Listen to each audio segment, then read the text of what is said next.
First on 4, this year is the 50th anniversary of the March of Farm Workers from Rio Grande City all the way to Austin, and a new marker in Edinburgh was installed to commemorate that.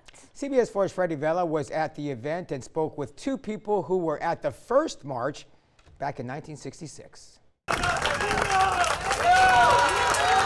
Chants and applause could be heard as community leaders and residents gathered to remember the struggles of farm workers back in 1966. We would get paid like maybe $2 or $3 a day, and we saw the injustice while the farmer was making possibly millions of dollars, definitely thousands. We were getting maybe $2 or $3 a day. A small strike turned into a historic march that started with a few farmers in Rio Grande City, which grew larger when they arrived in San Juan before making their way to Austin. Graciela Trevino was one of those people. And sometimes we would get sick because it was too hot, but we had to keep on because we had a mission to go to Austin.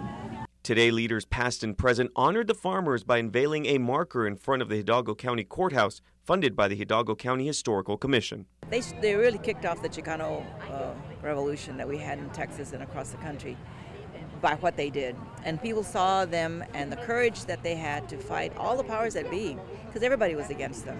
At the time, workers were making only 40 cents an hour and demanded a raise to $1.25 an hour. The 400-mile trek to Austin was criticized by the then governor. We're always going to have to fight. Nothing is ever going to come easy to us. They achieved their goal, and 1 year later, they got the minimum wage. And there, in front of the courthouse, the marker tells their story. But Graciela says the fight is not over. We still have more to go. Right now, things are very hard.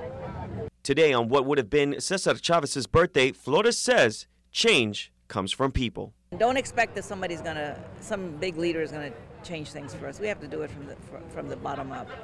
In Edinburgh, Freddie Vela, CBS 4 News and ValleyCentral.com. And tomorrow at 9 a.m., Lupe will hold their annual march in remembrance of Cesar Chavez from the Memorial Park to their offices.